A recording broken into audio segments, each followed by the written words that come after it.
Are you like a crazy person? I'm quite sure they will say so.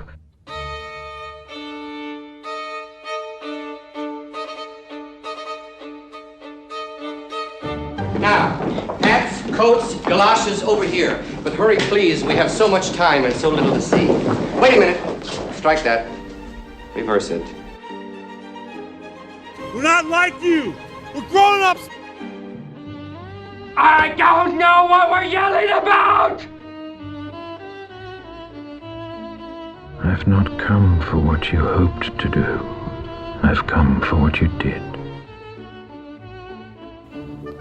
The Apple and the Tree, an Aesopish fable. There once was a tree, and it was just like any other tree. Except that this tree produced apples, so it was just like any other tree that produced apples. One day, it produced an apple, just like any other tree that was capable of producing apples. It produced an apple, and this apple was just like any other apple that was or ever could be produced by a tree that was capable of producing apples. But this apple made this tree forget all of the other apples and trees capable of being or producing trees or apples. This apple was special, and thus the tree itself must also be special. But it was not. Neither was. There were so many trees and so many apples. There always had been and there always would be. The apple grew, as apples produced by trees capable of producing apples must. It grew and it grew. The tree felt this growth. The apple became bigger and heavier. The apple pulled on the tree's branches. The apple bent the tree, but the tree continued to support and provide for the apple, as trees that produce apples must. In storms, the apple flailed about much more than the empty branches, but the tree continued to support and provide for the apple, as trees that produce apples must. The apple attracted all sorts of unsavory characters. Some of these characters climbed the tree. Some of these characters bit the tree.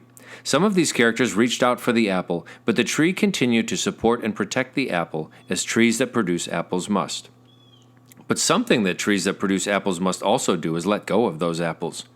There once was a tree, and it was just like any other tree, except that this tree would not let go of its apples. So it was just like any other tree that would not let go of its apple.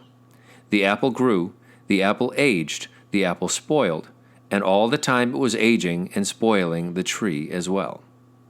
Moral: trees that produce apples should also be trees that let their apples fall. Okay, so I may not be lined up for my own anthology of fables anytime soon, but hopefully you understand the message I'm chasing this week.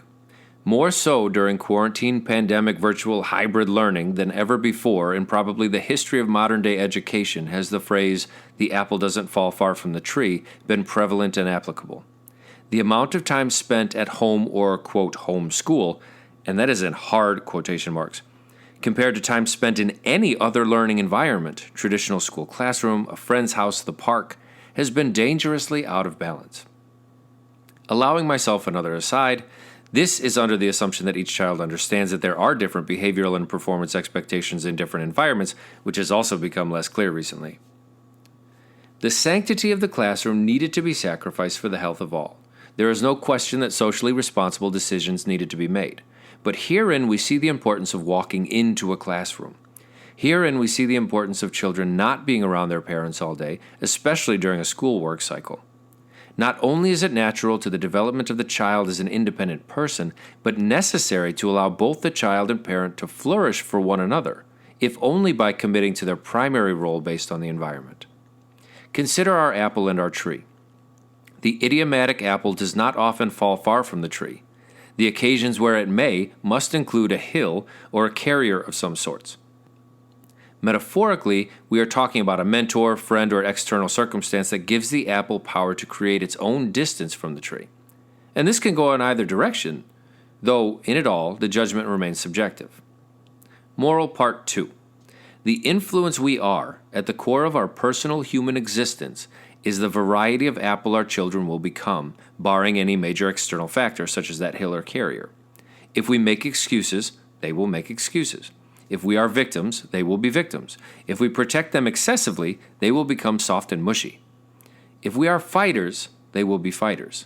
If we are doers, they will be doers. If we are the masters of our environment, they will become masters as well. This ignoring that sometimes bugs find their way into the apple and just mess them up from the inside anyway. There once was a tree, and it was just like any other tree. It fruited and produced nourishment until there was once a fruit, which was not the tree, but its own fruit, capable of becoming its own tree someday, as fruits that fall off the tree must.